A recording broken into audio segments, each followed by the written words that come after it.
You think that is a sort of decency on this platform because you cannot that is use a sort of decency that should guide political comment, reducing the stature of individuals that people. What do you mean by that? Holding that is the sort of I think that is supposed to guide political that you would have this country. You would have to retract. And you are insisting on that. You are insisting on that. You would have to retract on that. I will maintain that this is a professor. Stop. It is not. Yemo bibia akwaba na yem founder mega TV and platform we eso. NDC communicators are too good. In fact, say NDC for money mo na mun sorry enti NPP omujandam no mo ahase no. Ni na eye Middle East crisis. We know munim say Israeli, US, and Iran and Tokano.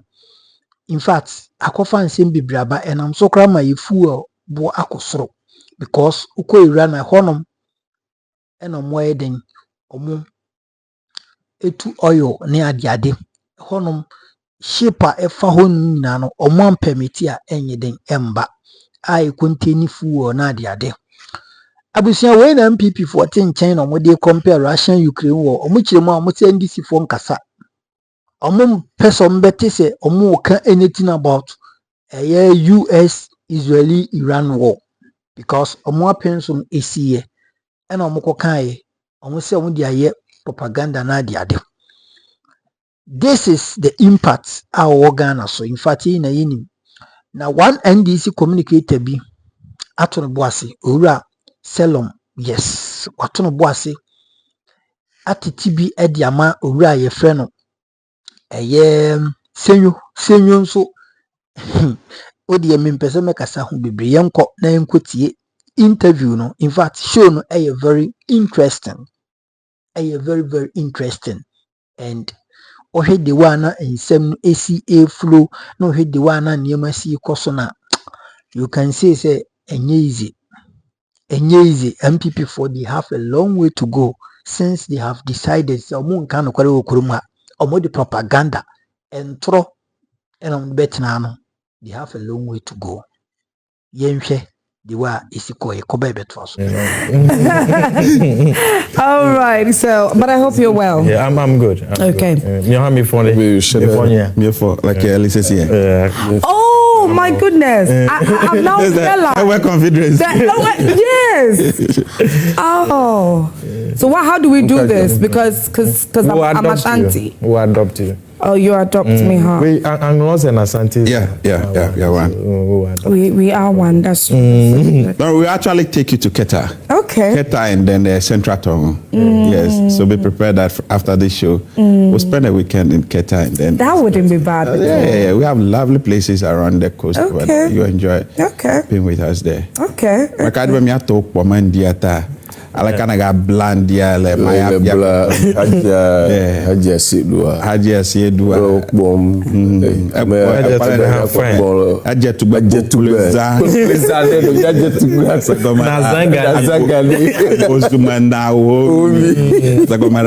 this morning we are selling you. Like I'm so lost. I'm so lost right now. All I can say, but I think I can say one word. Anthony, maybe a drapa.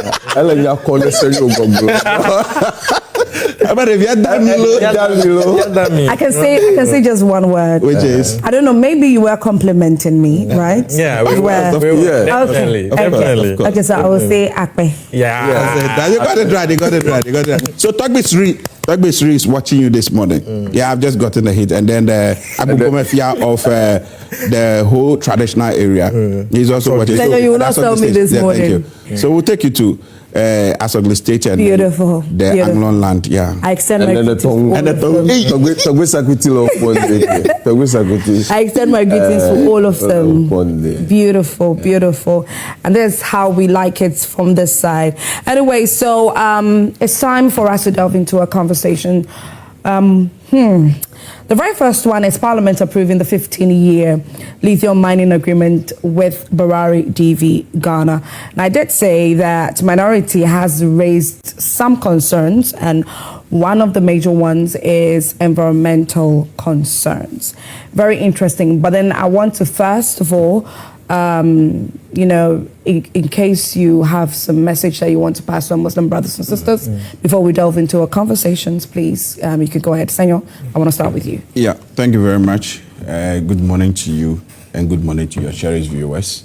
Barakadi Salah to your cherished viewers this morning, and special good morning to my brothers also with me. At least we've been able to, you know, how do I even say it, to put our younger brother in the middle. The two Sakura men. By the time we finish the show, Yeah. he will learn how to be doing Sakura. He'll be highly influenced. Okay. So let me use the platform to greet our party members as well. More importantly, our Muslim brothers and sisters. I want to also extend a special greetings to our Muslim brothers in the Volta region. Okay. I will not sit on the show without extending greetings to them. Right. Barakadi Salah to all of them, the regional Nasara coordinator, the constituency Nasara coordinators and their deputy. I want to use the opportunity as part of the Eid Mubarak celebration to, you know, extend a greeting of the season to them. I believe that this season has come to stay. It's been a recurrence of events that we've been seeing over the years. It's a moment where you have to take a sober reflection and also purify and ask for forgiveness.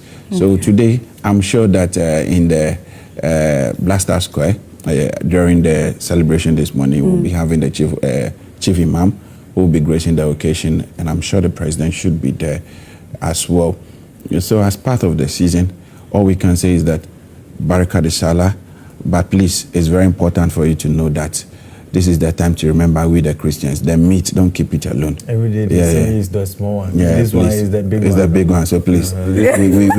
We also deserve to eat the meat.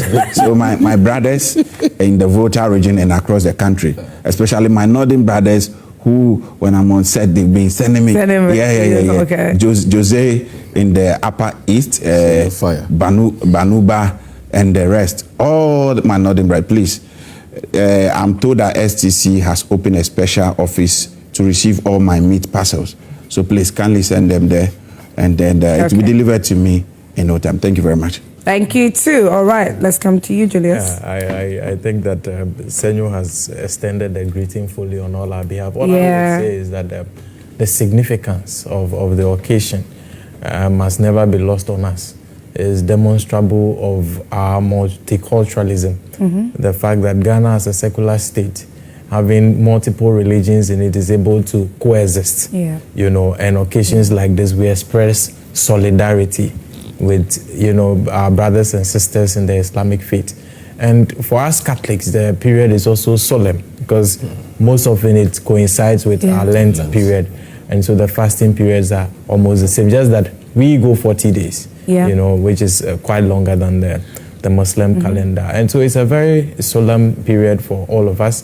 And I pray for the blessings of Almighty Allah for our brothers and sisters of the Islamic faith as they mark this important occasion. So the best of the season's wishes to all of them. All right, Salam.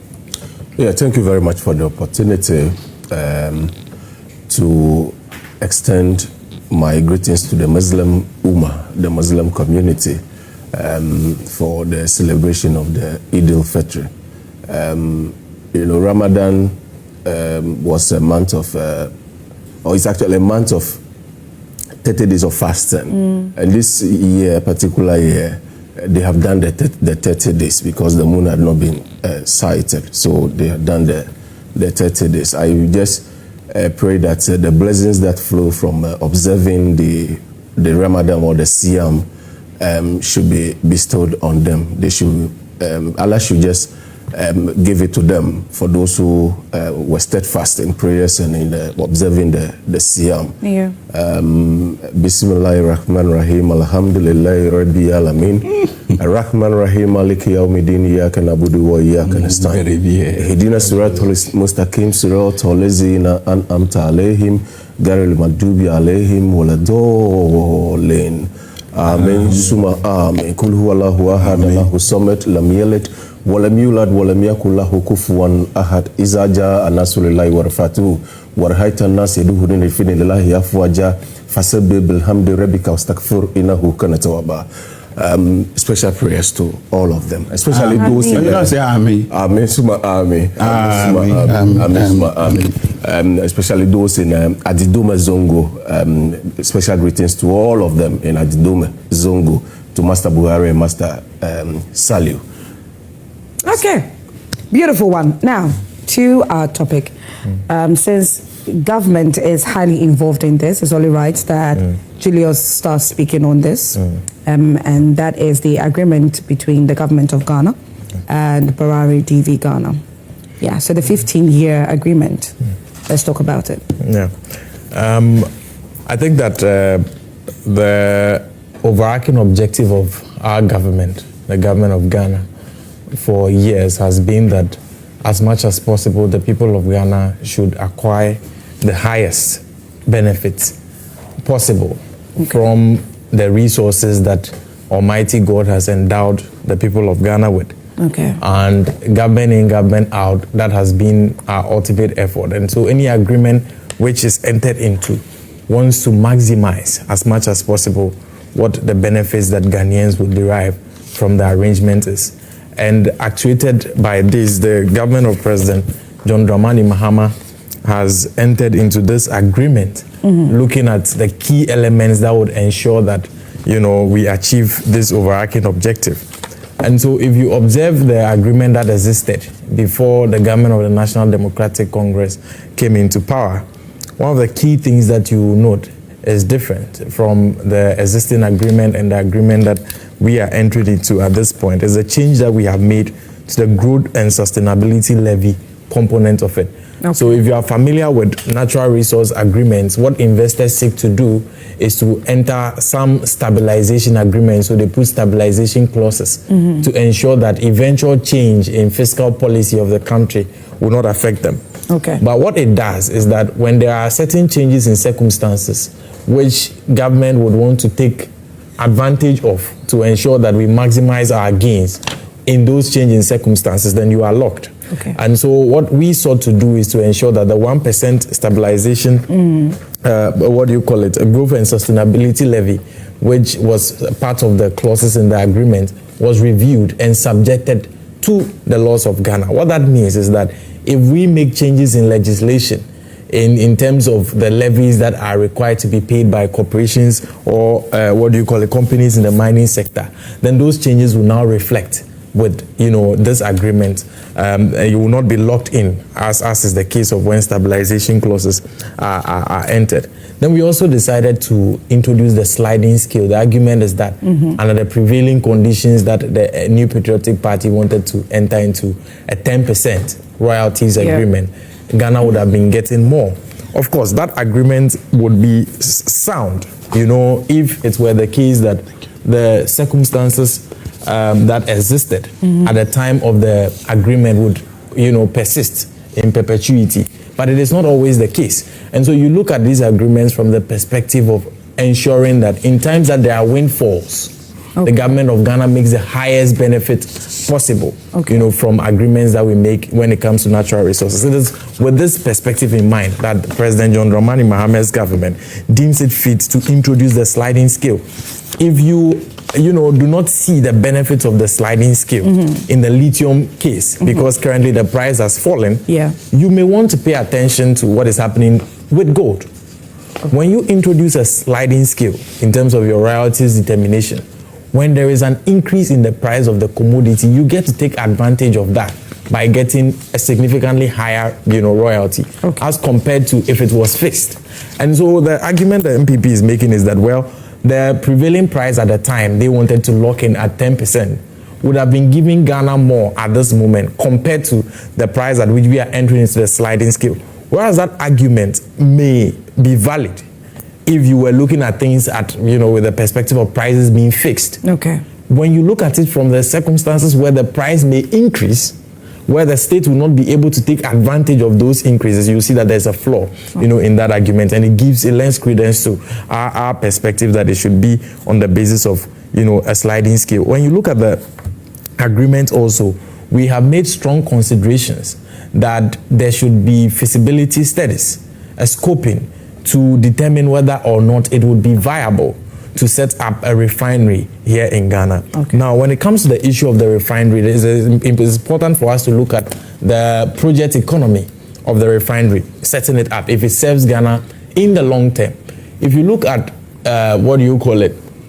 Tema oil refinery, for example, and you do the analysis in terms of its economic sense, whether it makes economic sense for us to have it, you would conclude that it does, because there is the assurance, 100% assurance of the flow of crude, either imported or from our own offshore exploration. There's that. Now, if you come to the lithium, there must be a feasibility studies that eventually establishes that in the long term, we will make more lithium discoveries that would make the setting up of a local, processing or refinery here to have economic sense. So government has decided that as part of the agreement, we should have a clause that binds the entity to do the scoping, the feasibility studies that is necessary to come to that conclusion. When we do that, Ghana gets to benefit from the findings, the outcomes of that feasibility studies, and it would make, help us determine whether we're enjoying the entity to, create that. The company is also expected to do feasibility studies for the construction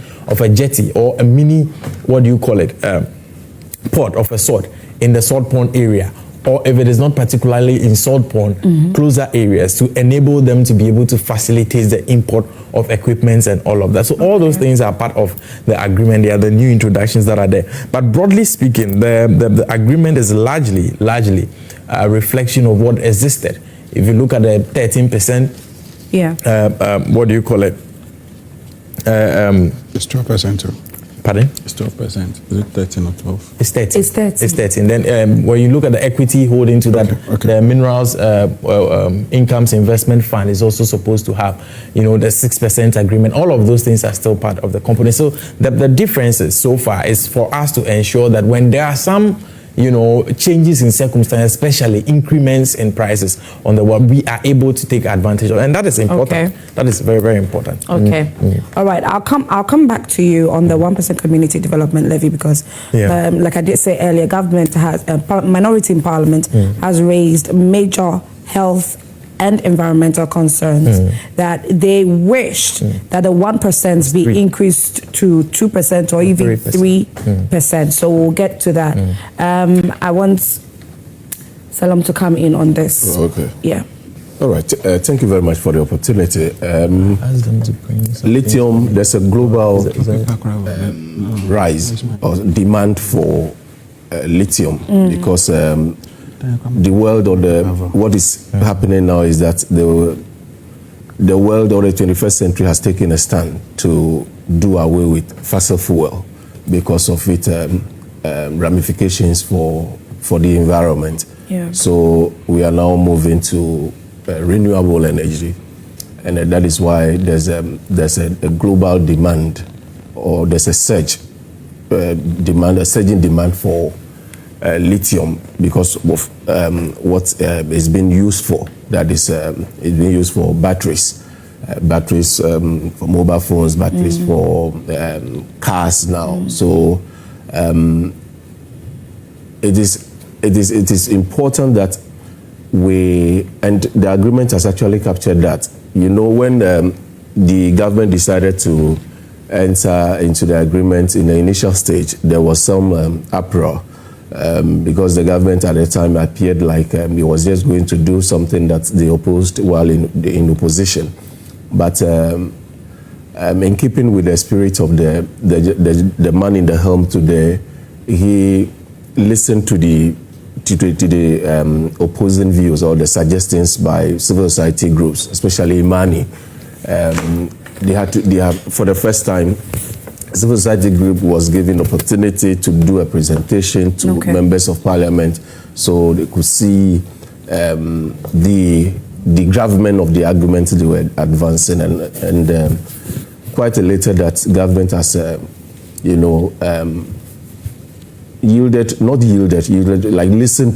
listened to them, and it has been captured in the agreement. For the environment is key.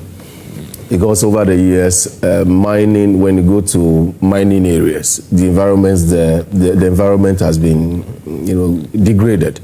So, and then the health impacts the mining practices by those who have been given concessions, such that this agreement was heavy on like my brother said, visibility to actually check whether it will not impact adversely on the health of the people. Because the Constitution of Ghana enjoins us to safeguard the environment. That is Article 41K or so, and then Article 36(9) also talks about that the state should take appropriate measures to protect and safeguard the environment for posterity.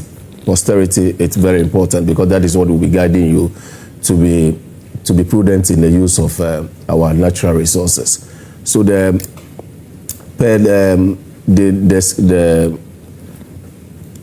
you see, when gold, I think, was discovered by the colonial masters here, when you look at what has happened over the years, it's just like we have not fully benefited from what we ought to get as a country. Right. And it's good that current government is alive to that duty, that we should benefit from our natural resources. Because if you are not going to benefit from our natural resources, then we might, it will be better off leaving it the way it is. Okay. You understand? Because it has built some countries considerably because they have been able to develop the know-how. The know-how is what we need to develop, you see, because it is the know-how that will bring us the significant dividend, the know-how. Okay. So government, as part of the agreement, trying to establish even a factory for manufacturing batteries. So by doing so, Ghanaians here will get the know-how. Okay. It is the know-how because if you have an idea as to how to mine gold and then process our gold here, it will boost our economy exponentially. So the argument raised by the minority about the environment, it's key because if you make money and it has adverse effect on the lives of the people, so what's that money for? Okay. It's just like galamsey, you understand? Because there is no justification for galamsey to continue to take place in this country. Because galamsey, those who are engaged in galamsey, they are engaged in what the Constitution of Ghana describes as unlawful business, because it doesn't have any legislative backing. So you cannot continue to degrade our environment all in the name of making money. And it's having effect on the general population. Okay. That is why galamsey must stop. And I believe that Anthony's people, I mean those who are in the helm today, should take steps to fight galamsey. Because if galamsey continues, what will happen is that, you see, it is creating what is called tragedy of the commons. So now it's individual gains over the collective. You understand? The individual interest now fighting the collective interest. The collective interest must at all time supersede individual interest. Okay. And that is what government must be aware of. That to continue to leave people to degrade our environment all in the name of making money for the state, because the president himself some time ago said that the galamsey economy had about 4 million people operating there. So small scale or galamsey? It's a galamsey, you know, small scale mining or whatever, because we tend to be using these words interchangeably, small scale mining or galamsey, because those who are, and at the time the president was speaking, the president was clearly referring to those who were engaging in illegal mining. You understand? So the lithium agreement, yes, government has done, or the parliament has done what it ought to do to get this thing passed. So okay. we wait to see whether we are going to get the necessary dividend, because that's what we are praying for, that our natural resources should not be a curse. It should be a blessing to us. We should. That's all we are hoping. Yes, because it should actually not be a bane. It should be a boon to our struggles. We need to yield significant dividend from our mineral resources. Okay. Now, Senyo, government has projected some, expected economic benefits on this, some being substantial royalty revenues and taxes, thousands of direct and indirect jobs, infrastructure development in host communities, foreign exchange earnings and opportunities for local contractors and suppliers. There's even more on that.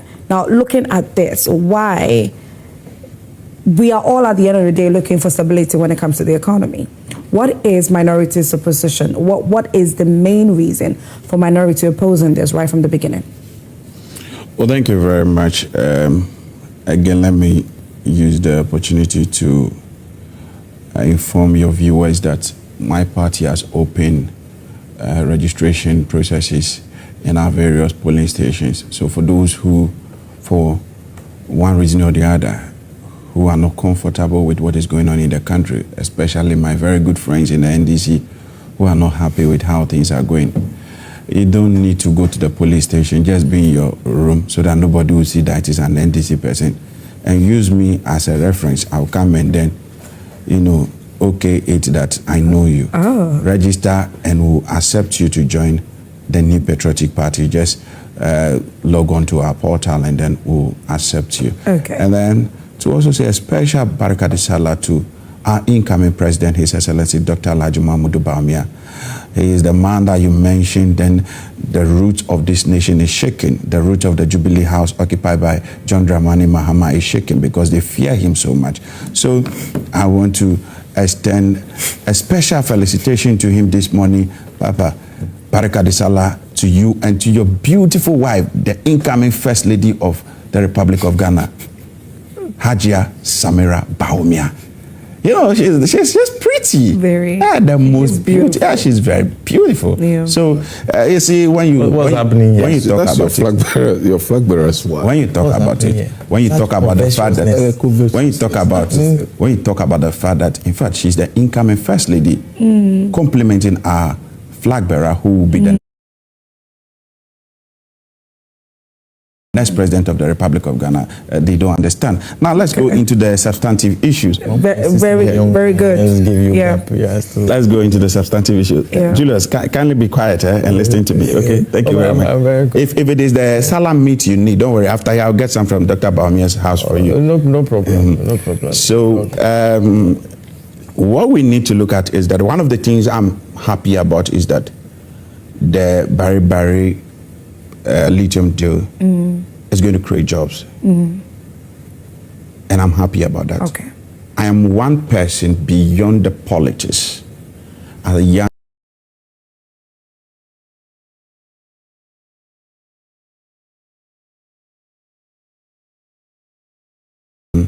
I look out for the interests of the young people.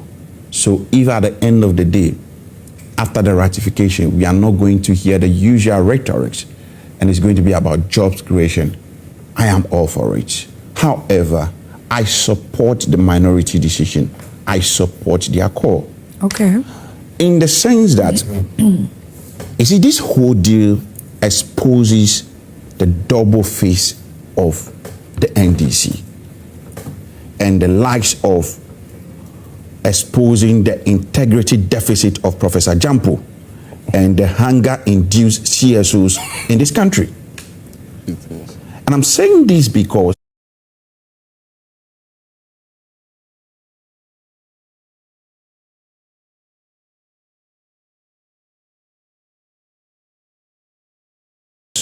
and I'm roping in Professor Jampo because currently he's evading RTI request.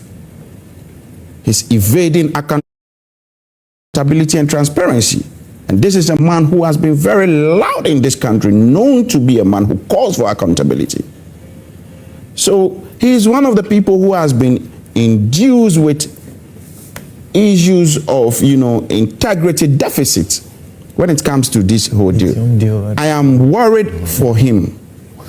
I'm worried in the sense that we all know what happened in 2023 when there was this lithium agreement started in the central region, where Professor Jampo has to mobilize chiefs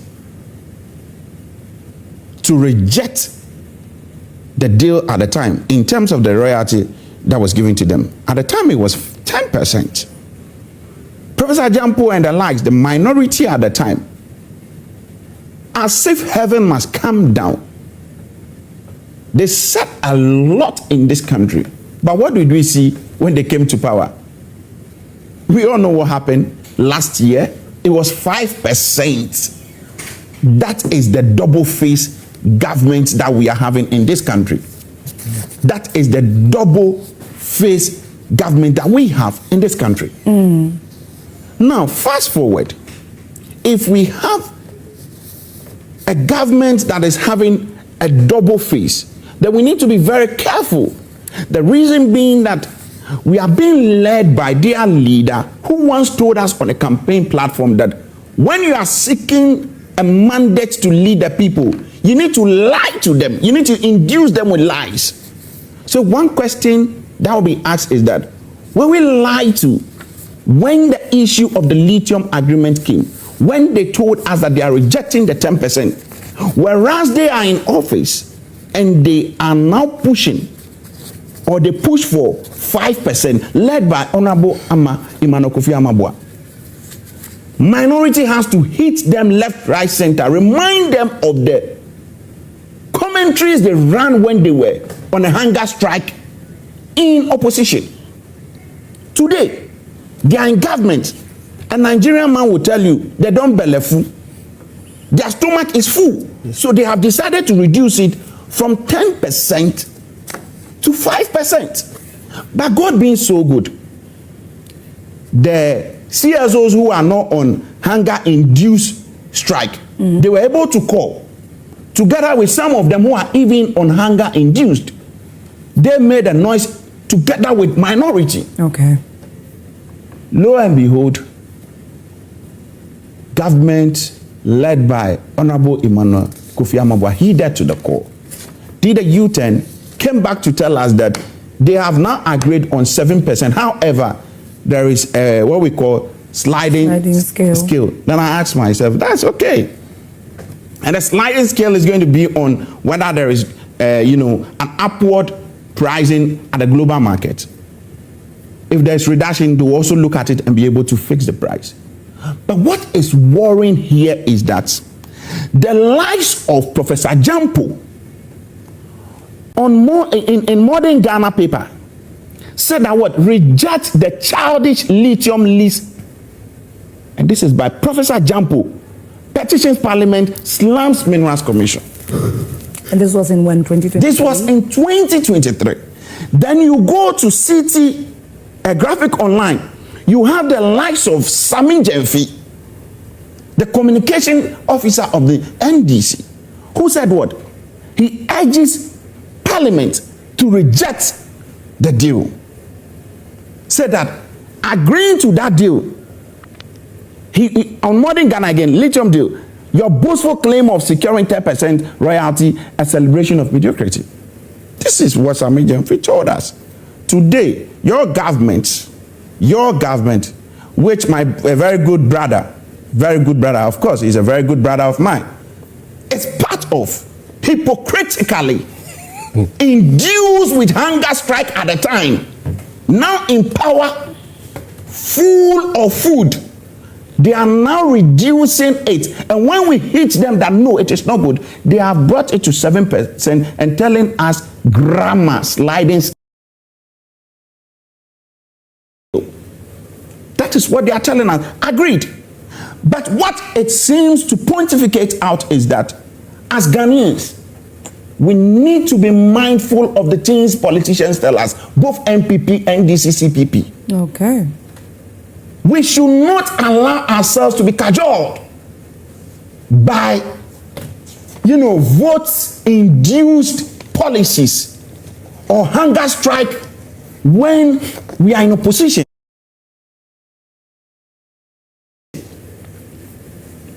They say so many things, and today, their own words are hitting them. But one thing is very sacrosanct.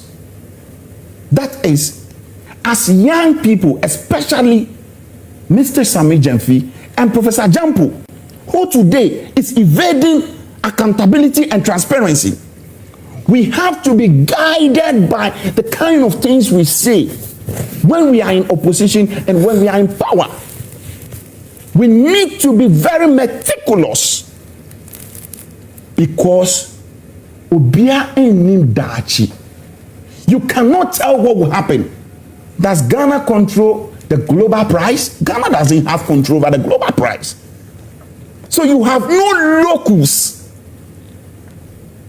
You have no gas to throw your weight about, and when you come to power, you are doing a U-turn.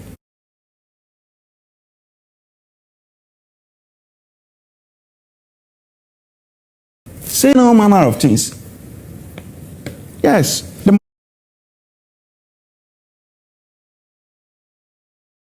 minority has taken its position. I support them 100%. However, my advice to the majority is that they should be guided. And when you look at from archaeology to zoology, it is very evident that every single thing they said when they were in opposition, Ejumano, so it is not going well for them. So your problem is when they were in opposition, they were against it when it started in 2023. Yeah. And then now they are for it and pushing it. So that is the minority's problem. Or it's you personally? My problem is that when they were in opposition, in terms of the royalty percentage, yes, they were against the 10%. Yes. They said it was not enough. Today, what are we being told? They are giving us 7%. Okay. And 7%, which is around, at the time, currently it is around $2,200 to $2,500. So what are they telling us? That is 7% compared to where it was even around $900 to $1,000 at the time. We were making it at what? 10%. You see, is that not what the sliding scale is coming? So we are saying that already they've been exposed. They were compelled. Okay. Were they not compelled? They were. They were pushed to the wall, which they even resisted. When we were saying the 5% was no good, they resisted it with all their blood in them, including the red blood, the black blood, and the green blood. They rejected it until the white blood, which is Jesus Christ, which is the new patriotic party, came in and spoke to them that no, you need to accept Jesus as your savior. Because we have the men. Blasphemy. Please hold on. Blasphemy of the highest order. Because we have the men. We have the men led by the mighty minority leader, Honorable Alexander. That's where you be stoned for saying that. Oh, please. That's where you be stoned for saying that. When you were talking, you have all the time. When I'm done, you can come in, okay? Oh, we're giving you more time than you even. It is not by force for you to join us. So I am telling you something. Julius, don't worry. You will get your time. When I'm done, you can come. Yes. When I'm done, you can come. So the truth of the matter is that we have shown them the way. Okay. Just like John the Baptist. This is the way. And we have shown them that the right way is to increase it. And for them to increase it, they decided to bring in lexicons, sliding scale. That is what they brought into the terrain. Of course, that is an internationally accepted method. However, lexicons is an international please. I thought I listened to you. Yeah, my Senyo, please go ahead. Nobody is stop. Senyo, please go ahead. So for me, I think that this whole lithium deal is a good thing to create jobs. However, let's be guided as young people. Okay. My brother sitting here, I don't expect him to come and be doing the usual politics. Time and time, we've not seen anything useful from them ever since they came to power. Nothing useful. You talk about it, they'll tell you dollar is down. You talk about it, they'll tell you fuel is down. As it stands today, I don't know if the fuel is still down. You talk about it, they'll tell you, sure? They'll tell you inflation is down. But your bottom is so. It's yes, Romo. lithium deal with dear a year bansam nkete ewo ho. They need to go back to the drawing board. Already they've rectified. They use their numbers always to be, bullying us in parliament. But regardless of bullying us, we will always make cogent argument. We will always make very, very meaningful points that Ghanaians will find sense in. And over the few months they've been in office, we have proven beyond reasonable doubt that we are not just mighty minority. We state our position very clear, and Ghanaians believe that indeed they have exchanged their white color TV to go and buy what? That is the kind of government we have today. Ladies and gentlemen, we are still here. This is News Flash segment right here on Prime Morning. And I'm here with Selom Senyo and Julius, and we are talking on government's agreement with Barari DV Ghana in relation to lithium mining in Mankasim. So I want you to share your thoughts with us on our social media platforms. Facebook, it is Joy Prime TV. Our WhatsApp number is 055-157-5757. Now, Julius, I want us to come to the sliding scale. Earlier, you were talking about it, but I believe that for the purpose of proper understanding, most especially, for our viewers also, what are some of the things? I know that, yes, the reason for the introduction of a sliding scale is to help cushion, the rates at the end of the day. That's what I was trying to say earlier when Senyo was making his submission. But then really, introduction of the sliding scale, what are we looking at in relation to this lithium agreement? You see, if you would observe, for the more than 15 minutes that Senyo spoke, apart from reckless grandiosity, the likes of which would make him elevate the New Patriotic Party, the party that destroyed the lives of people in this country. Remember Kama, the leader of Kama Group, who died because Nana Addo Dankwa Akufo-Addo seized his savings in the name of DDEP. The New Patriotic Party, who borrowed compared to any administration ever in the history of this country, from Nkrumah to John Dramani Mahama, whom they took over from, but blamed everything but themselves for the distractions they've caused. He dared to commit blasphemy of the highest order. In some societies, he will be stoned immediately for the things he said, that we should elevate that New Patriotic Party to God and worship in this Ghana. Okay, so that blasphemy should not be tolerated. So you will see that. So Anthony, I want to draw your attention to something. So you see, when you started, you saying all of the, you see the way Senyo is quiet. You would realize that I was quiet throughout until he was committing blasphemy, and I was drawing his attention that blasphemy should not be accepted. So there was no interruption whatsoever. I want it to be the same. There was no interruption until he was committing blasphemy. Okay. I owed it to him as a brother to draw his attention that blasphemy of that order should not be committed. I owe it to him. So I was just doing Senyo a favor, actually. No, you're not doing it. I was doing you a favor. That's not a favor. So he should be cautious about how he would want us to elevate that New Patriotic Party to a God and worship in this country. He should be very cautious. So you would see that in his 15 minutes of submission, aside personal attacks on the person of Sami Jemfi and Professor Jampo, he has been unable to say anything that derogates from the viability of the deal itself. No, but zero. Please, Senyo. No. Senyo. You are calling interjecting. That's why. Go ahead. If you say that zero, I think that is out of context. Are you done? All right, let's go on. He has been unable to say anything that derogates from the viability of the contract on the issue of the sliding scale. It just makes sense, okay, for a natural resource rich country to ensure that in entering agreements with investors, the capitalists who control the resources to be able to explore, including the know-how to explore these resources, would gain. You put clauses that would ensure that when those corporations are making windfalls, you, the owner of the resource, is a beneficiary of those windfalls. Because if you go and lock in an agreement at 10%, by reason only of the fact that at the time you were entering the agreement, the prices were at a certain level. And then in the subsequent year, the prices shoot up. You don't get any benefit from that. Okay. But if you introduce a sliding scale that puts the relevance ranges, that when the price ranges from this particular amount to this particular amount, this is the percentage in royalties that are supposed to be paid, you set yourself up to be able to take advantage of the rising, what do you call it, price in the sale of that commodity. It is why the sliding scale makes more sense. He was saying that Mr. Sami Gyamfi should be reduced to the sort of ridicule he was attempting to, because he says that the 10% at the time was not favorable. Senyo, let's bring some patriotism to the discourse. Does it not make sense that when we are trading our natural resources, our godly endowed resources, we put in mechanisms to ensure that at any point in time when the prices of those commodities go higher, we get the highest benefit. Okay. And so if someone makes a proposition that the sort of arrangement you should make should be one that ensures that you don't lock yourself, so that when there are gains in that sector, you lose all those gains. You are saying that is rather mediocrity. You want those people should be attacked this morning?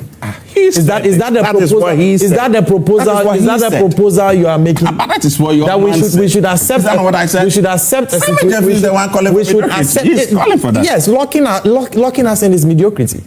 Locking us in mediocrity, giving us an opportunity to be able to take advantage of windfall works best for the people of Ghana, and that is what we are doing. Aside attacking people, they have absolutely nothing to say. And you see, the changes we introduce, for example, the 1%, what do you call it, sustainability levy, growth and sustainability levy, which they entered in as a stability clause of a sort in that agreement, which we came in to change, serves Ghanaians better.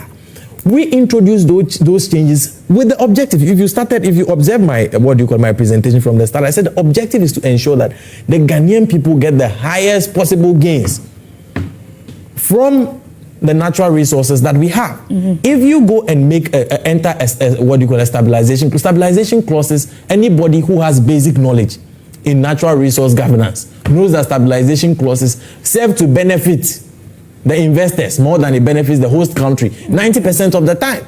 Okay. And so if you enter clauses that say 1% all the time, when you lock us, it means that they are no longer subject to our fiscal regime. Okay. So when we pass new laws that will introduce increments in growth and sustainability levy, they will not be subject to it. Okay. That is what you were entering into. We introduced that new element to the agreement. If you listen to the NPP on the floor of Parliament, they will tell you, what they usually tell you is that the agreement fundamentally has not changed. I can agree with them to a large extent. 13%, the MIF equity holdings, all of those things are still in the agreement.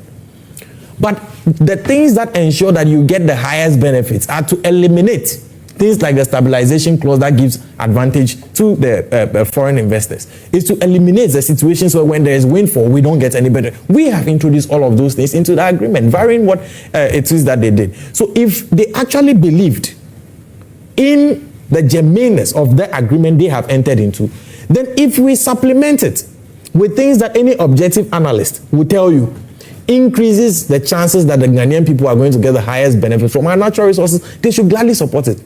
The only reason they are not supporting it is political. And we know this. Anyone who has followed parliamentary proceedings in this country would see that the NPP's only reason for not supporting this lithium agreement today is political. They want to score political points. They want to make political statements. They want to make symbolic that's okay, but signals. They want to make symbolic signals to their followers that they are not just in Parliament agreeing with President Mahama. Let's focus It's not because they have anything on education on the substance. It's not. So the sliding scale benefits are. It's not because they have anything against the substance. If you listen to Senyo's presentation, he went on to describe the sliding scale as semantics and grammar. Then in the next breath, he says that it's a globally accepted standard. You know why? He can't consistently say that without looking, excuse my language, preposterous to the Ghanaian people. He can't maintain it without looking preposterous. He must immediately pivot from describing sliding scale in a natural resource governance agreement as pure semantics and grammar. He must immediately pivot to accepting that it's a globally accepted standard, because you cannot maintain an argument against it without looking preposterous and ridiculous. That is why they are not able to speak to the content. That is why they are sticking to the policies. That is why he will come this morning. The entire conversation has been reduced to Professor Jampo this, Sami Gyamfi this. He's not speaking to the substantial issues, because it is the only way they can go around this issue. Political gestures, political commentaries. They cannot attack the substance of the thing without even themselves looking inconsistent. Because if you say the agreement is in substance, If you in say his the agreement, in his own right, you were in opposition some years ago, and you spoke against it, most especially in relation to the royalties that he was talking about. Yes. And so, in his own right, he's only highlighting the fact that you were in opposition. That would have been the case if the present agreement was not serving the objectives that our natural resource governance is supposed to serve. Okay. The objectives of our natural resource governance at all times must ensure that Ghanaian people get the highest benefits as far as possible, and we maintain control and sovereignty over it. Stabilization clauses take away your sovereignty. So if I tell you that growth and sustainability level being locked in at 1% is taking the sovereignty of the people of the Republic of Ghana, because when members of parliament go to parliament and they pass laws, including fiscal legislation, it's an exercise of the sovereignty of the state as to what people must contribute to the running of this country. That must affect foreign corporations as well. So if you enter stabilization clauses that lock in at 1%, what do you call it, growth and stabilization levy, and you lock in at 1%, which is a stabilization clause that favors foreign investors, and another government comes in and says, no, it will be subject to the applicable laws. What that government is doing is to ensure that, one, we retain our sovereignty and control over our fiscal laws. That enhances the deal. So if you are saying that the deal is substantially the same as what you did, but we can point to you these differences, these variances, that enhances our control over our own fiscal space, or control of our sovereignty, then you should support it. That is the point I am making. Okay. That if it is substantially what you did, but I am pointing to these new differences that enhance our control over our natural resources, you should support it. When you bring in sliding scale to determine the royalties you get, depending on the ranges of increases in the prices of the commodity, and we are looking at a situation where potentially the price of the commodity involved could increase, then it would give us a chance at some point to get 12%. It gives the Ghanaian people the highest benefits as much as possible. You must support it. What is the probability of the global pricing going down and its affecting royalties? Well, we don't have direct control over that. Okay. It is the reason why you must set in the mechanisms to ensure that when those other elements that are not within your control come at play, you get the highest benefit. Okay. It is why you must put in that, because if you're looking at 10%, okay, and the price shoots up, you are locked. You are there. Foreign corporations take all of it. Because what royalties does is to ensure that you are able to get a bigger chunk of the gains before even profit is determined.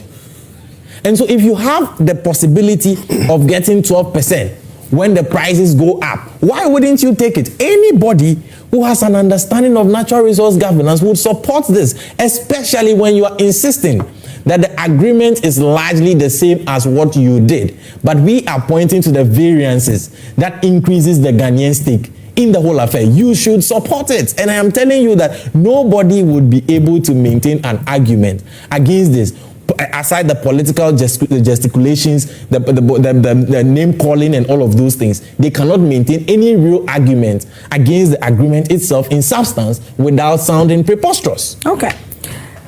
Salom. Yeah, the last time I was here, I actually said something that got my brother a bit ruffled. Okay.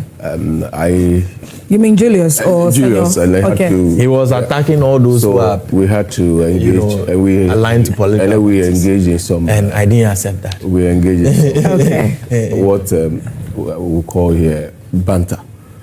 I am compelled in the light of what my brother Senyo said. Okay. To go back on that thing. Okay. You see, this is Ghana. And political parties are there to, to capture power and then use the power to, for the benefit of the people and sometimes for themselves.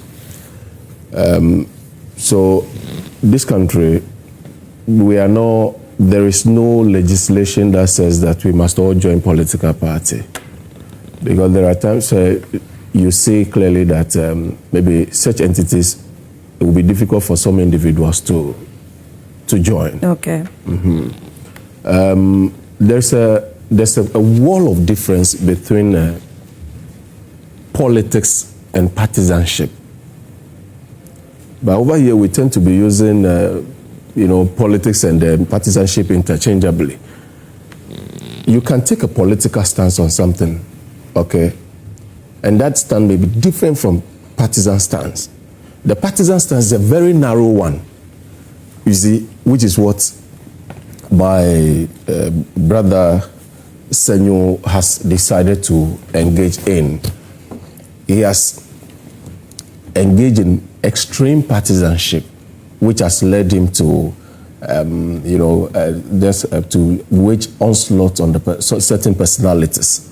And I was struggling to even find out, to really understand him, why that onslaught on those individuals. Because he said something, he quoted something Mr. Sami Jemfi said while in opposition, that 10%, giving 10% royalties to Ghana at that time was mediocre. Isn't that okay? So it was mediocre. Okay, so Sami Jemfi was actually speaking within a certain milieu, within a certain circumstances, prevailing circumstances. This government would have been taken to task if they had not heeded the suggestions by certain civil society organizations. Minority just said that. The same civil society organizations you are saying that you see, hungry people. Today you are calling civil society hungry people. The civil society hungry people. The gentleman in the helm today, His Excellency John Dramani Mahama, is one who is not impervious to sound suggestions. So when Imani, who is impervious? Impervious to sound suggestions. Yes. You mean to give an example of a leader who was impervious to sound suggestions? Yes. His Excellency Nana Addo Dankwa Akufo-Addo. He was impervious. He was not receptive to sound suggestions at all. And that's the qualitative difference I continue to stress whenever I have the opportunity. That because I owe it to myself and to this country to do that, because when I was campaigning for His Excellency John Dramani Mahama, I stressed on his qualities, you understand, as a listening person. You understand that he has leadership skills that are in tandem with the 21st century, and is displaying that. And that is what is even reflecting in this agreement. The sliding scale mechanism will work for this country much more better than what used to be the case. You understand? So the government adopting this thing or heeding to this advice, it's something that we must laud. So I implore my brother to do, these submissions by lauding and crediting the current administration for listening to sound suggestions, because Senyo, I can see you're writing so much, but we are actually pressed for time on this particular topic. We would have to move on to the next topic.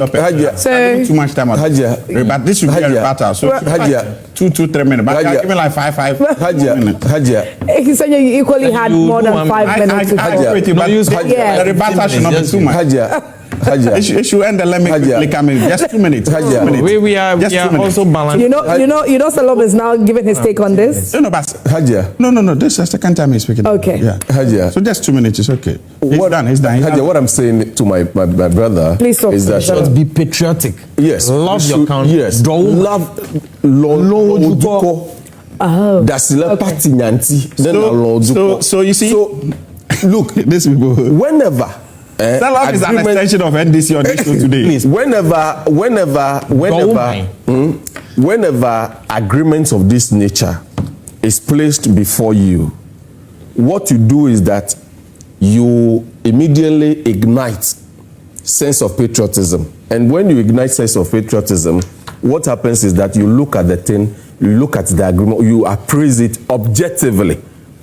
You see, when you have nothing to say, but because of partisanship, you want to say something necessarily, because if you don't say what something to the contrary or to contradict, that's when it becomes anonymous to campo. Good. You see, if you have a sound policy being implemented by an intelligent, diligent leader, and that sound policy is before you, but because of partisanship, you want to contradict or find fault with that sound policy, what happens is that you now go into the realm of absurdity. You go into the realm of absurdity, and by engaging or towing the track, the path of that pathetic thing called name calling.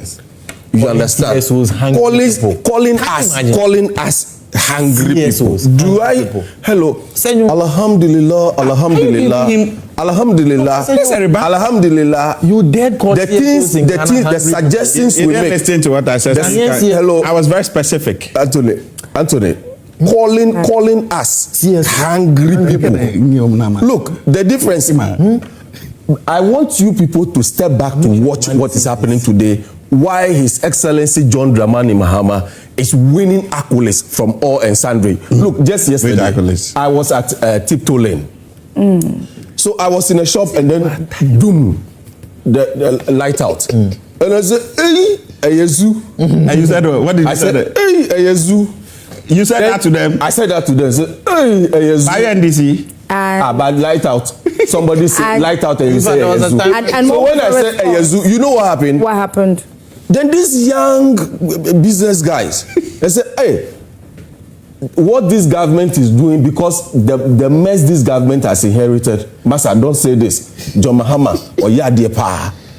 Oh, yes, really? Yes, Circa Tiptoe Lane yesterday. So when I'm sure they are even. No, when I said Ayezu, but they wanted to, like somebody who wanted to ridicule the current leadership. But to my face, they told me that, hey, Master, men ka de oka, because abanwe ajuma abanwe ye no enye ajuma kitiwa. And I said, hey, so Charlie, they even care about the life. Good. So then I because when I said that thing, I wanted to actually, test mock the government. Good, to see how they were going to react to that thing. But I said, no, then NPP is in a very, very, very big trouble. There's no trouble. You know why? There's no trouble. Yes, you will be. No trouble. No, you will be struggling. You will be struggling it off. Yeah. Look, today. Let me tell you something. Just give me. This is a free advice to them. I'll give you 2 minutes. This is free. This is free. We'll move on to our next topic. I am going to give this to you. But then I hope. I said, just 2 minutes. Look. You see. Please hold on. You see, when you hear my brother Salom, who sits here and talk in this manner, it tells you clearly his position. I have said that on this show. I am being garnished by 2 NDC members on this show. Come on. He is an extension of an NDC communication. But you are being garnished last week. However, he has been very hypocritical in the commentaries around the topic. Now, when I say that hunger-induced CSOs, I was very emphatic. I said, some hunger-induced CSOs, and I'm going to mention it, the likes of Professor Jampo, and the likes of you, Senyo, please. Can you allow me to finish? When you were talking, I listened to you. Don't reserve the right to still talk. You reserve the right to talk in the name of politics. Professor Jampo, don't do things in the name of politics. What do you mean? Who mounted a spirited debate? Who mounted a spirited debate? Please stop that. No, stop that. Respectfully, I kept quiet listening to you. Say certain things in the name of politics. Julius. But he was the same person saying that. What do you mean as that young politicians, they should be circumspect on what to say? Because what do you think is a joke to attain leadership? Then you are here. So let me state again. Let me state on the show that my statement that some CSO were hunger-induced. Those are the lives of Professor Jampo, who is now the CEO of television Shippers in the Company. Of again, the lives of Mensa Thompson, who were all against. Have the temerity what to be calling a professor. What is this? Hunger. Can you allow me? Can you allow me? And you think it is something that young people should be sitting at home and be learning from you? You think so? You have adopted definitely. You think that is a sort of decency on this platform because you cannot use this platform that should guide political commentary, reducing the stature of individuals that people. What do you mean by that? So holding. That is the sort of attitude that is supposed to guide political you would have this country. You would have to retract. And you are insisting on that. You are insisting on that. You would have to retract on that. I will maintain that this is a professor. Stop. It is not where you are of a person. This is a professor who vehemently. You should not be doing that. If Professor Jampo is angry, then you are what? Can you control? But the fact that somebody, but the fact that the professor vehementally, but the fact that the professor vehemently opposed what say those things you are saying. What and the professor vehemently opposed that thing. What do you mean by that? Nothing that today, my friend. That he should recant what he said, that the professor was angry at the time he was vehemently opposed. When we introduce he must recant that thing. I am saying to you that he should recant what he said. I won't. That Professor Jampo was angry. I won't. That Professor Jampo was angry. I won't. Gentlemen. It's when in 2023, the 10%. He should do it. When in 2023, the 10% was introduced. He called the then majority as childish. And today, when I'm saying that the likes of Professor Jampo and Thompson, Mensah, all right, Senyo, at this point, you sit here and tell me that was okay. Let's move on to the next topic. Let's move on. Senyo, your microphone is actually off. Your president, Gentlemen, your leader, who is a dead goat syndrome. Who is a dead goat syndrome? You sit here and say, Senyo, unfortunately, your microphone is even off. But you didn't control them when they were when they interjected me. You never allowed me to fly. No, because I did. I did. And they were still talking. They were still talking. You have been doing this unwarranted.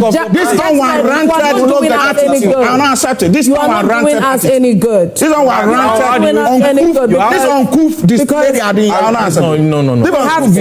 I listen to all of you. To the next topic. You have an opportunity. Let me land. 1 minute. Let me land because they interjected me. 1 minute. Let me land. They interjected me. If you're going to land, please let's move to the next topic. We can't continue this. Where you come here and sit down and all you can do is to argue. Don't worry. I get degrading. So you see, he sits here and say that the minority is rejecting the proposal because they were politically induced. You see how hypocritically Julius is. If I say something, why are you doing that? You think that if we don't take care, we have two Julius, why are you doing that? So you have to contribute. Senyo, we have two more topics to handle. He sits here and said that we were in of this country, the reckless mismanagement of this country, the borrowing without direction, that caused inflation to rise at some point to 54% in this country. They abandoned it when the people of Ghana decided that enough was enough on December 7, 2020, that they should leave power. That's 2024 at 28%. That because this is happening today, it means that their claim that COVID and Russia and Ukraine war is the reason they destroyed this country is true. We are not going to allow a war in the Middle East led by the United States and Israel to be an excuse for the NPP to try to rewrite history. And so this morning I'm going to take you through multiple factors that contributed to that distraction. And I will be showing you why, despite the war in the Middle East today, inflation is single digits, not just single digits, below 4%, 3.8, almost similar to the 38% they got. I will show you why, despite that war, we are not having crisis here today.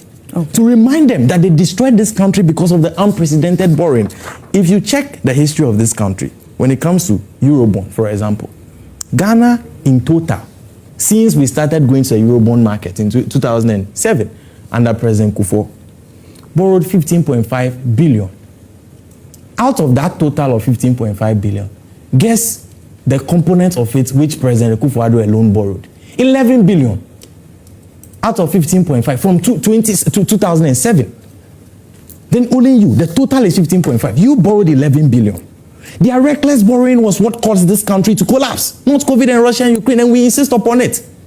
Now today they are saying that because crude price increased and there's a slight increment in fuel prices at the pump, it means that they were right in blaming Russia and Ukraine war and COVID for the distraction they caused. What is the price of fuel at the pump today? We all use Star Oil now, don't we? And Goel.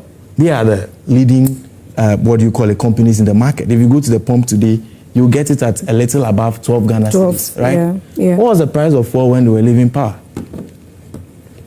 Close to 15 cedis. That's what they left it. But do you know what was the price of crude at the time they were leaving power.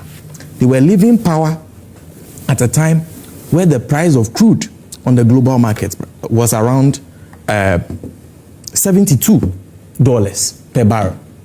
Now, if you are doing $72 per barrel and the price of fuel at the pump is 14.5, almost 15 Ghana cedis, and in the face of a war in the Middle East today, the hub of crude, we are doing 12 Ghana cedis, and the price of crude today is over $100.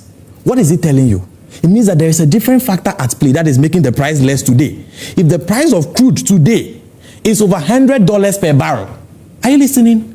And at the pump, we are buying at 12 Ghana cedis, a little above 12 Ghana cedis. The price of crude, at the time you claim you were blaming Russia and Ukraine war, was $76 per barrel, but we were doing almost 15 Ghana cedis. How would you be able to blame Russia and Ukraine war and COVID as the cause of that? Do you know what is the other contributor to the price of fuel at the pump? When you want to determine the price of fuel at the pump, you must invariably look at the exchange rate. Okay. You must look at the exchange rate. You must look at the global market price of crude. You must look at your own fiscal regime, because there are certain taxes you place on the fuel. And then you must look at the regulator, MPA, where it says the price floor. Those factors determine the price of fuel at the pump. So when we were saying that we went through crisis because you destroyed the economy, you could not manage the exchange rate. It was true, and it is true today. Why is it that today there is a war in the Middle East, but we are not buying at 15 cedis? It is over $100 per barrel today. Why are we not buying at the 15 cedis we were buying? It is because the exchange rate today is lower. 10.7 or less? It's because it is lower. So when you come and you attempt to play revisionist politics, let me tell you, the NPP has been laboring under a certain misguided illusion that the people they speak to, that the Ghanaian public is made up of fools. We are not. And we will continue to remind you of that. Then they claim that President Mahama said global events have no impact Anthony, you have on Ghana. So Don't worry, it's enough.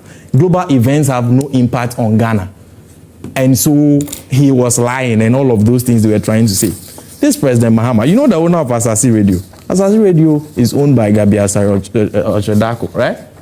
A known affiliate of a New Patriotic Party. 4 years ago, this is their report on what President Mahama said about COVID and Russia and Ukraine, which has been the consistent position of the NDC. That the effect generally has been felt by Africa, but Ghana was an exceptional case. And our exceptional case was the unprecedented borrowing and reckless spending of the New Patriotic Party, printing monies at BOG as if they don't have head. Imani did a thorough research throughout Africa on the impact of COVID. In fact, all of us who are reasonable observers of political discourse will see that the whole of West Africa was doing single-digit inflation when we were doing 54%. Sure. Togo, Burkina Faso, Guinea, all of them were doing single-digit inflation when we were doing 54%. COVID didn't go there. They were saying that supply chains were disrupted. That is why Ghana was suffering. Why? Ghana gets its supply from where? Pluto. When Togo and the others get it from Uranus. Is that what you are saying? Ghana gets it from Pluto. When Togo and the others get it from Uranus? Is that what you are telling us? So don't try to play revisionist politics because of a war in the Middle East. And you see, any attempt to compare a war in the Middle East to Russian-Ukraine war would not only be preposterous, it would be unreasonable, and if you would permit me, it would be insane. Because you cannot see attacks on the global energy hub and be comparing it to Russian-Ukraine war because there is a single sanction on Russia by Western allies. Okay. You can't be making that. And if you look at the prices at the pump today, the claim you are making doesn't even make sense to you. That you are saying that you sold fuel at the pump at 15 Ghana cedis because the price was at $76 per barrel. Someone is selling at the pump at 12 Ghana cedis, while the price is at, $106 per barrel today because of the war. The war is happening. The war is happening, but our prices are still lower than yours. And you are using that war to try and revise history. Does it even make sense that you are attempting to do that? Okay, Anthony, I'll come back to you on this. Does it make sense that the NPP is attempting to do that? Okay. I'll come back to you on this. Don't worry. So the revisionist politics there, we will not allow you. We will remind you that you destroyed this country because of Oforiatta's reckless borrowing. Because of that reckless borrowing, he is hiding in ICELs. Oforiatta prefers to be in ICELS, which is literally a cage, than to be in Ghana, where he would have been a free man. Why? It was because he destroyed this country and could not stand it. Salam. Thank you very much, Hajia Sidua, for the opportunity to go into this Israel-US-Iran war, yeah, and its impact on the economy of Ghana. Okay, you know, we can only compare two or more things. You cannot hold one thing like this and be doing comparison. That one, they will begin to question your sense of your sanity will be questioned. Okay. So we'll do comparison or comparative analysis to see whether this country have some competent people now in the who are managing the affairs of this country.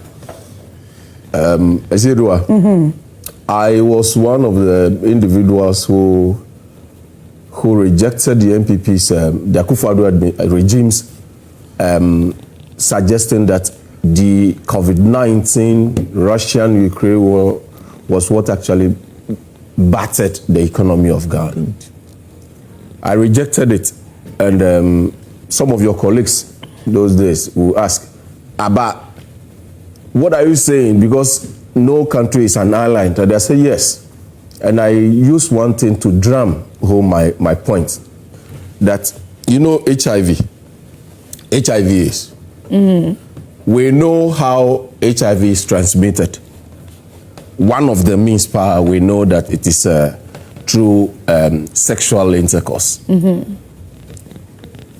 Okay, but not everybody who contracted or who contracted HIV got it through sexual intercourse. True. Good. So it may be true that indeed the global economy had gone through some struggle when COVID reared its ugly head, and then the Russian-Ukraine war, and then some countries actually it impacted negatively on some economics.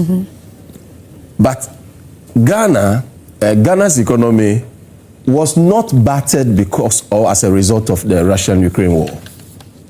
Our ailment or malady, the malady we had, was not the cause of Russian-Ukraine war. Our malady was self-inflicted because those in the helm at the time, they had unfettered insatiable appetite for borrowing. Not borrowing to develop this country, but to develop their own, to put money in their own pockets. Example is Ken Ofori-Atta, who is languishing in ICE facility. He is the example. If NPP today wants to rebut or repudiate the arguments that indeed Russian-Ukraine war had no negative impact on the economy of Ghana, but what actually battered and destroyed our economy was the gentleman in whose hand our economy was placed, Mr. Ken Ofori-Atta. He was worse than COVID-19 and worse than the Russian-Ukraine war. You know, when they decided to go for the IMF facility, I had opportunity to suggest to them that Ghana didn't need IMF bailout. What we needed was the gentleman to be relieved of his position or sacked, because that would have been a potent antidote to our economic crisis. Because what Ghana needed at the time was just... At what point was this? This was under the kleptocratic regime of Akufo-Addo. At what point in that? When they were strenuously making the argument that Russian-Ukraine war was contributed to the woes of our economy. Okay. And we said no, it cannot be, because the gentleman who was managing who was grossly mismanaging the economy of this country was actually the bane of our economy. Ken Ofori-Atta. And where he is today is it buttresses the arguments that we put forth. That indeed Ken Ofori-Atta was worse. He was worse than Russian-Ukraine war. Okay. He was worse than COVID-19 because, he took decisions that militated against our economic well-being. He took decisions that, made some people leave the surface of this earth today. And some of those people, you interviewed them on your network here, multimedia. You interview some of them. So I am not going to be. It will be dishonest of me to say that what is happening at the U.S.-Iran-Israel war will have no negative impact on the economy of Ghana, because what we have succeeded in doing as a society is that we have become interdependent and interconnected. Yes. Countries have stopped building walls. What we are doing now is building webs. So we are interconnected. Okay. So, but you know why? The reason this thing is not even impacting on us negatively, or we are not feeling it as we would have felt if the country was still in the hand of Ken Ofori-Atta, is that we have diligent, intelligent, patriotic citizens or souls of this country who are managing this economy. Okay. That is why the impact is not being felt as we would have felt under Akufo-Addo and Ken Ofori-Atta. Okay. All right. Ken Ofori-Atta, look, let me use this opportunity because Senyo is here. The NPP. They should bring Ken back. They should join us, Arise Ghana, to bring Ken Ofori-Atta back to this country. NPP should join you? Yes. Okay. Because if the NPP summons up the courage to join us, to make the call on Ken Ofori-Atta to come back to this country, it will redound to their credit. Then what will happen is that Ghanaians will begin to see them as people who have changed, who are now wearing patriotic hats. But if the NPP continues to ignore the call on Ken Ofori-Atta, the call for Ken Ofori-Atta to be extradited, repatriated, or deported to this country to answer for the decisions he took, the decisions that militated against our economic well-being, the greedy, selfish decisions that he took. We want him to come back to this country, and we Arise Ghana is calling on their standard bearer, Alhaji Mahmoud Baumia, to join us. Senyo should come in on that. But Selim, is some members of the minority, what they are saying in relation to the fact that NDC's possible excuse for the fuel pricing at the moment is the Middle East crisis and If the fuel pricing was about 11 cedis, and then before I realized it's moved to 12 cedis and something, does it not validate their concern about there being possible, possibly? We are not getting it. When they left, there's a distinction between the Russian-Ukraine war and the Israel-Iran US war. Right. The difference is that where that war is taking place, unfortunately, that is the hub of global energy. That is the provenance of crude. In any case, I said, how much was crude in 2024 December when they were still blaming Russia-Ukraine war and COVID? $76 per barrel. Gross mismanagement we experience under them. At $76 per barrel. We were selling at Senyo should even please come in on this. We have to go to Kalkudi to, so Senyo.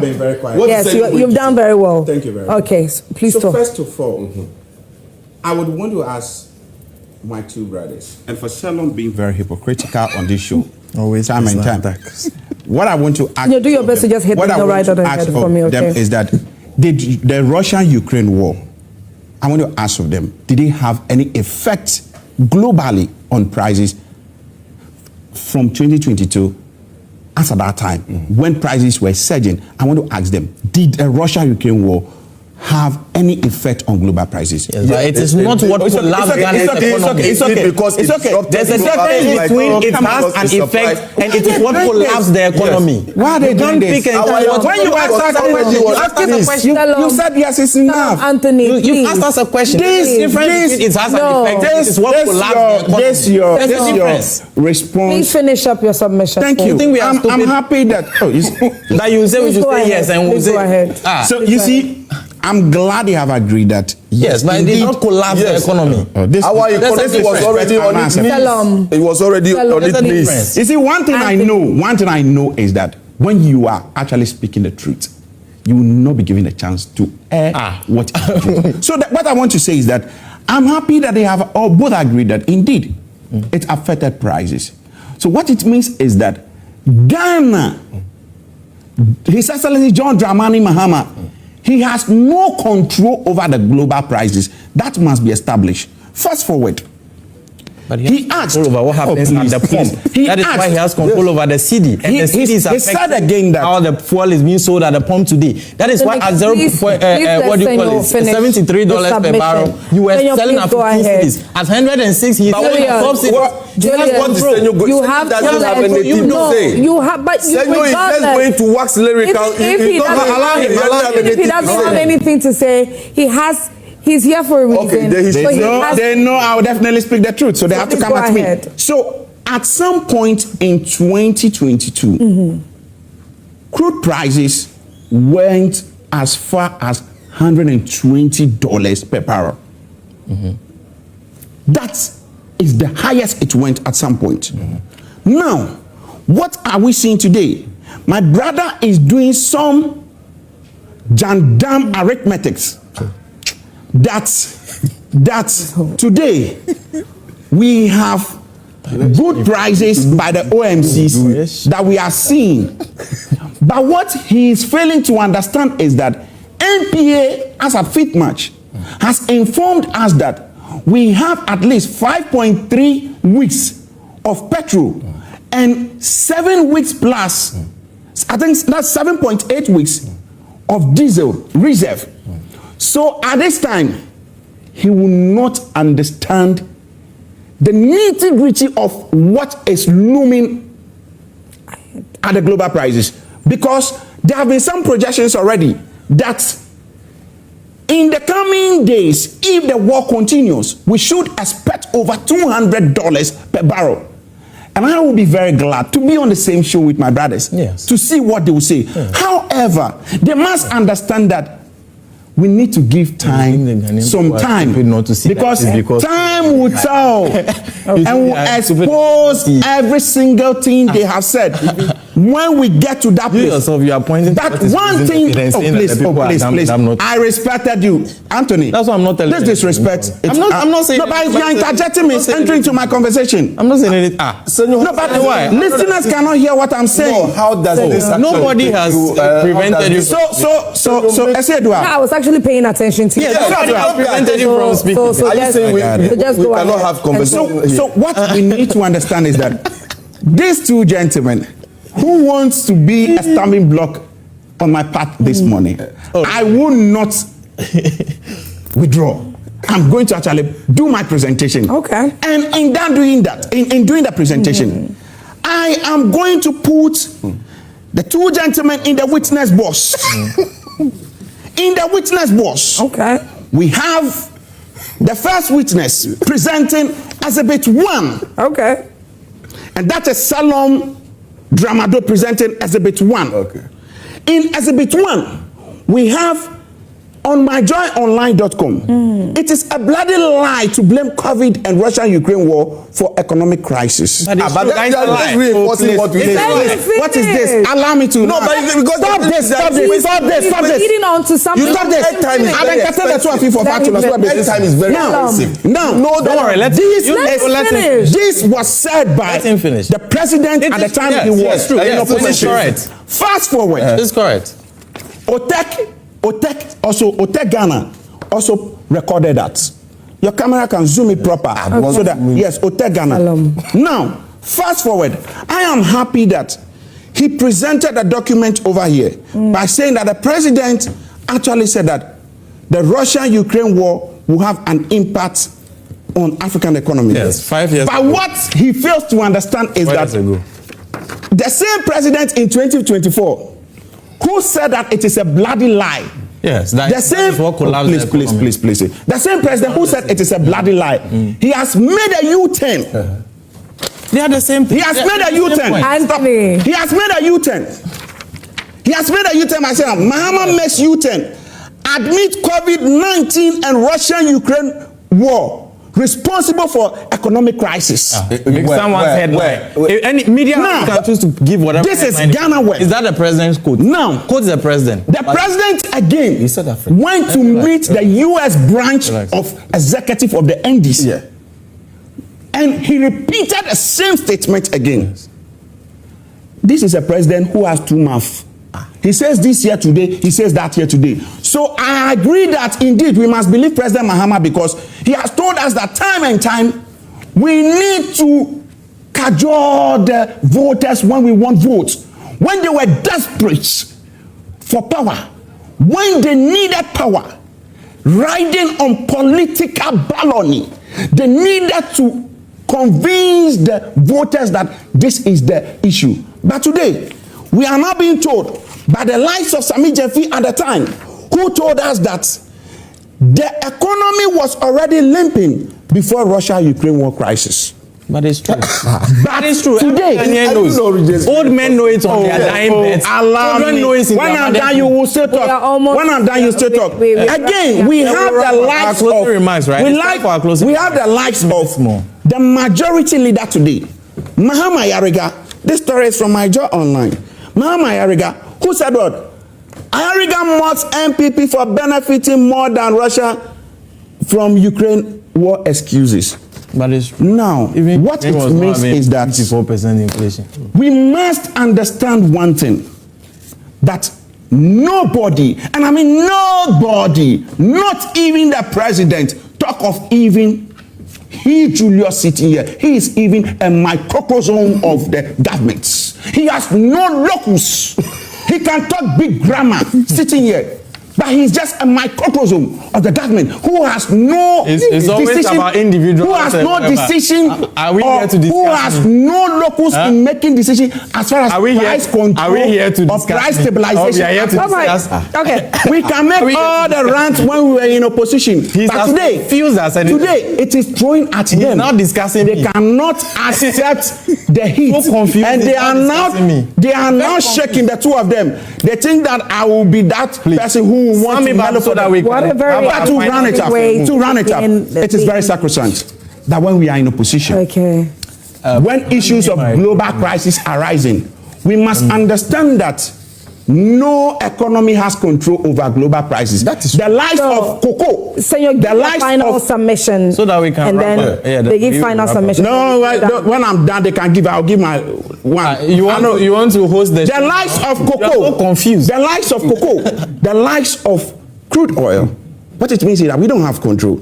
You can rant your mouth, in opposition, and say that I'll give 6,000. I'll do this, but when reality dawns on you and you are in the hot seats, you will demonstrate your incompetence and your autophosnomic magic that you do not even know. And we are seeing it today. So my brother is to understand that he's just he should. He's so confused. Yeah. Okay. He just wants to see this your game. You can have the opportunity to make your final submission. Okay, I'll have the opportunity to make my final submission. Salom, please give your final submission and then we go, because we have to go to Kalkudi for the national prayer. Haja, now go there. Look, I still maintain that Ghana's economy was on its knees before the Russian-Ukraine war. Ghana's economic woes at the time. Is this your final submission? Yes, I'm wrapping up. Because everybody has a minute. Thank you. Okay. So Ghana's economy at the time had, like, the economy was completely battered by Ken Ofori-Atta, who is languishing in ICE detention. Is that your worry? It's my worry because it's a disgrace. It's a national disgrace that we have our former finance minister, go and bring him. who is languishing in ICE detention. We'll make sure you don't say anything. So don't. It is true that no country is insulated from the ravages of the war in Iran and Israel and the US. No country is insulated. No country is immune from the impacts of the war. It will be hypocritical of me, or I will be literally a journalist face to sit here to say that Ghana's economy will not be impacted by what is happening there. But I have hope. The hope I have is that we now have people who are patriotic. That is the difference. Okay. People who are patriotic, intelligent, and diligent. Okay. Managing this economy. Okay. That is what gives me hope that even if the war there will impact this economy, it will not impact it as it would have been if it was in the country was in the hands of Ken Ofori-Atta and Nana Addo Dankwa Akufo-Addo. Okay. Akpebe Ghana mi monu popokie bemi gaba Joy Prime. Anya ko glomile yebe economy ki e glomile. The time is up, my brother. Economy e glomile yebe. I have important things to talk about. Nana Addo, allo Russia, US, Iran, Israel vake jojomi. Ela cover du kokiem. Ela be enu la tasese. Gake nu e glomile yebe de.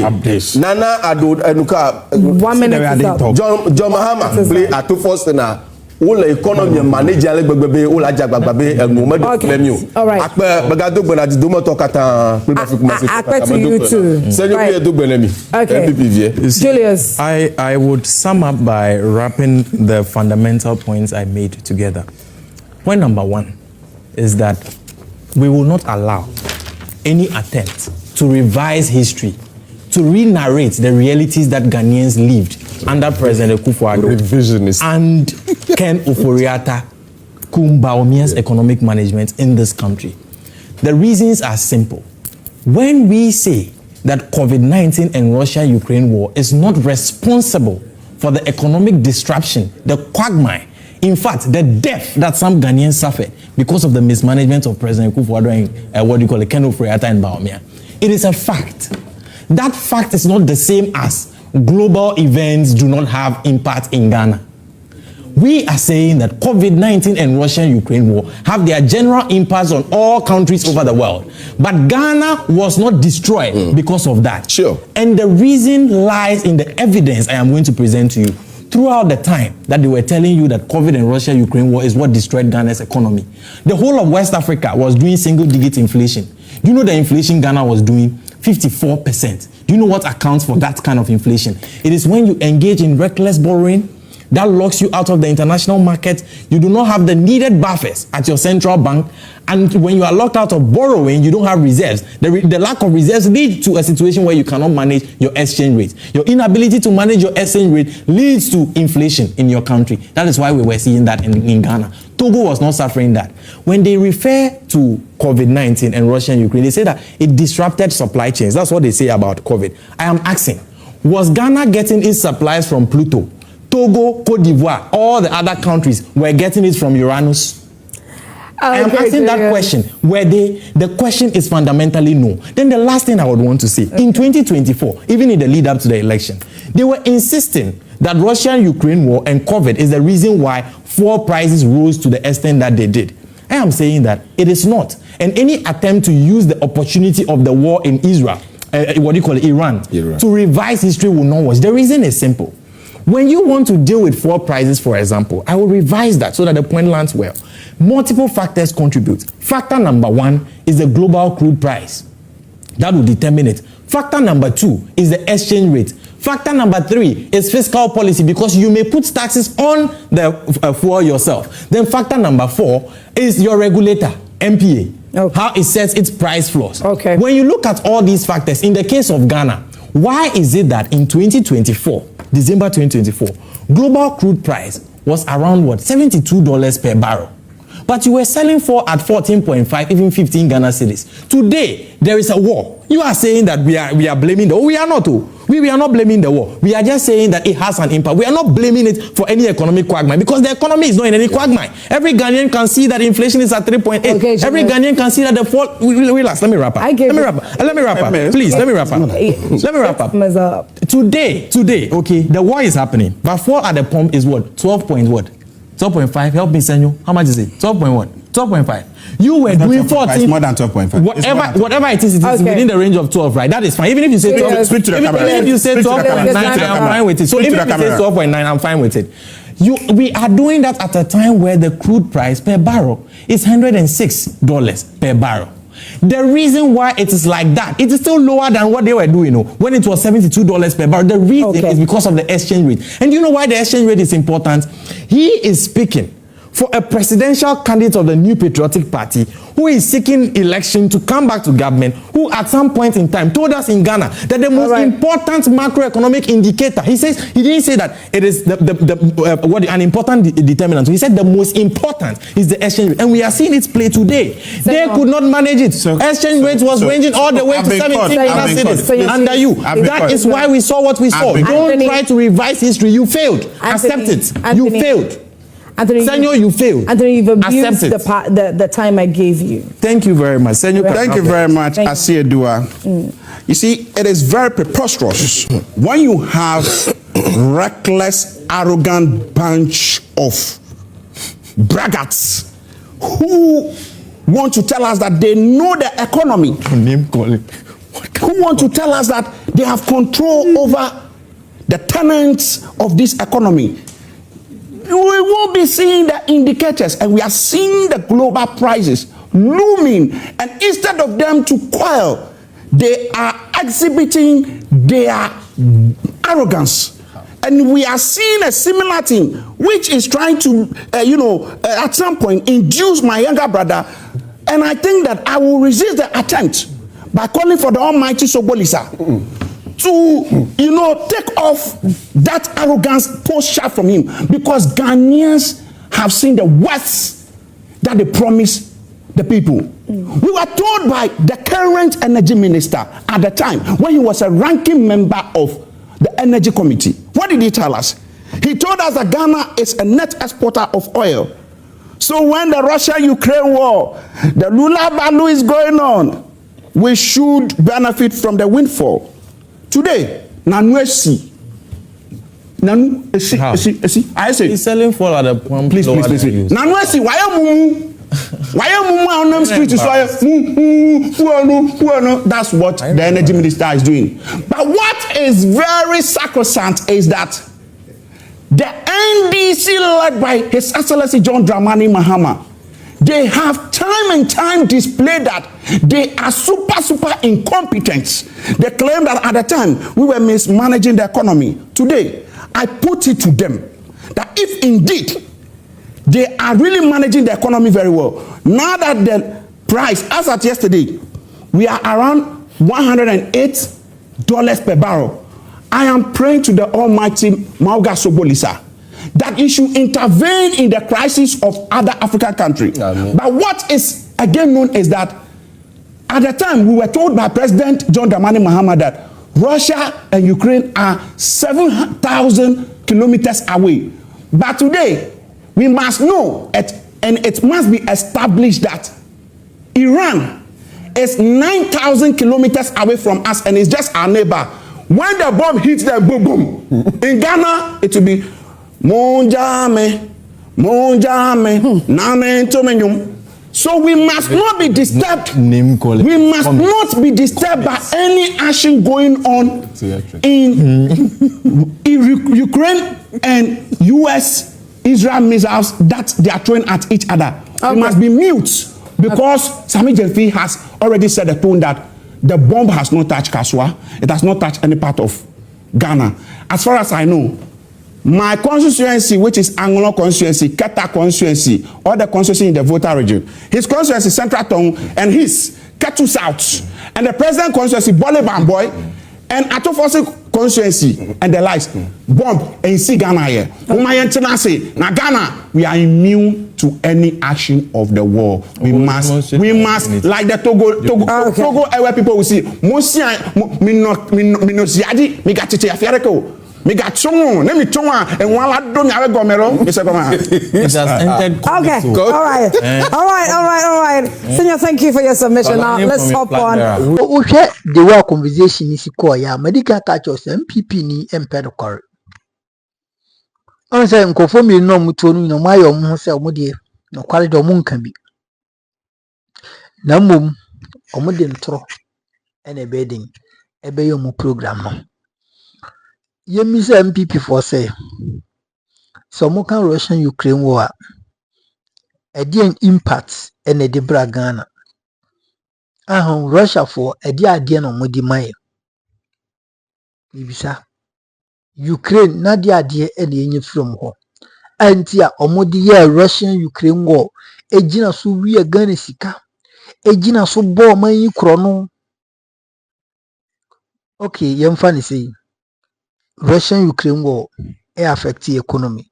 What about COVID-19 ya amonone for sika kesiye ediba Ghana hanom.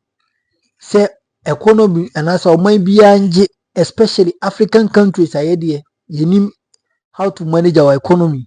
Enti say oman mfa sika ambra ya ebe wi eche ni economy a collapse yentimi enua raw materials exportability say cocoa. Omudi tie die nto omudi scan ba yo be di se betimi enye bi e de dua cocoa ye di bi aye gold any other resources are exporting. That is why abrofo omuma yisika during COVID-19 time no, because they want to support us. Ompeso mboa se bi ensu bi nye bi ne dia ye den ye dia mane omo e wo buruchiri ho na omo akoto. But sikane beka Ghana bansa na Akufo-Addo ne Bawumia any kinofrata ene wadwani se kinofrata se yi wa hihye ne ho se obeba for account can say nkra so obeba for accountable and so obeba for accounting to the people there. He would rather go and be the war front of Israel and what Iran's war and US. And as Uncle Foucault, Bawumia Kahun, Akufo-Addo Kahun, Kinofrata, Sanko for me in some way, performing in some way.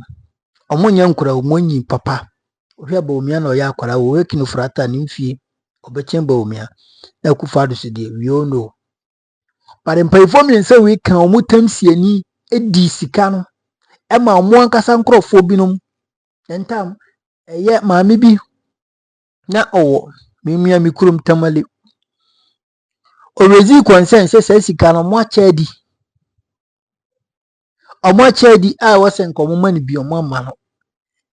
In fact okan ya me na yesu ye say oh aden na MPP for mu yesa sika omodia ba Ghana ye abrofo na hu ye mobo ahu sese bi eti anom ye dafra mu ase ye winam ye nim hwe enti omo hu say ya dia ba yade no betimi collapse economy ampa enti omo twesika futwiri die abase yemfa nhye economy mo enkofo twesika diye nanim ade ewum so omo san de ho tax omo de ho eto de to Ghana ni bia so ukoto chiwin gam keke to fin keke lele ye tafili hu ukoto kura na enkofo de tax to ho ewi HSC say nothing has happened. Omo santena si hu se sa tax ni emboa mu munye sika bebre enti omo san fa ade bi efen COVID-19 e-levy eno no Bawumia dosters Bawumia ne dosters no mo tena se plan ye enti Bawumia be ka kire Ghana for se sa e-levy no cabinet okoye wanjantu even no ni ho meanwhile no na ye Bawumia enkrofo no nkotena ho gitumo enso Bawumia be ka kire Ghana for bra wo president edi say ono de it wasn't part of the idea. And you be saying, "Wo na now ye economic chairman, other na wo chairman, cabinet member, bibia to my wo chairman, won tiasia, obetina siamana cause, which means you are gross incompetent. You don't have leadership skills. In fact, untimi ndi oman kunkunu Ghana ni about 80 something cabinet ministers and as a cabinet members the one untimi and use power as a chairman. How on earth can you use your power as a president when we vote for you to control this country? And the uncofo and ombeding oman we so. Abronyanom and omobedim oman we so. And he be said, Bomias a question no. Or the insane in the triusa and sometime. And tell me who NPP, you know, refer say NDC for one case US, Israel, any Iran for war na cause impact. Be sure when him see enemy be some same kofo isabi, BBI okay dear. It's a Ghana and I'm with BBI politics. It's a Ghana and I'm mono my own who said, or mine, yet young fan shamunsa, yet the shamun say we are no one kasa. Sim namudia any mope. Do things a Ghana for Jimmy. NPP, you will be in a position for so long because Ghana for Jimmy, Ghanaians are not gullible to give you that power you want. No. This is Sikano opposition Sikan is so much Udima could be some opposition Sikano, Omoko opposition, Kakra no Mwenya, Ewa Bemu medical opposition, Sisi Asa. It is finished. Nina Lasa. Yes, Kofi Kinata. It is finished and it's Kanasa. And to whose MPP ni minko hwa twintintini not radio so TV so hama. Nisikasa. Wankasa dendia mma party ni bia hunu mobo. Anase wa mma baimu a eno ano no. Na wiye ye no. But Ghana fo nyam hu. Muna mabiwie musika na modi amanasa ye mfamo ho. Eti MPP munni mu lemu na John Mahama so eni na NDC mundi mu lemu na ye ntina ye comfortable live na nka mo na Ukraine or Russia mo kan say Israeli ni sa ne ma sa wo we to mo ya mo penso a nka by now dollar nam 20 fuel nam 20 taxes a nka mo di Israeli US Iran tax aba anka etua ho tax muto wonum na mo ye didi enti whoever Senyo, whoever amoteto on munja dede no Ghana for njimi sebe sora tam abenwa de ama omia ade ba omia ye president ukuruma. It can be ye wo school na ye Friday bi it can be enye adwuma ye mathematics. Yes, it can be enye adwuma da under our watch ye nhwe mo ba omia ene ne nkrofo ense mi lutu Ghana enhye enye adwuma. Kita wajuma comment section. Bye bye.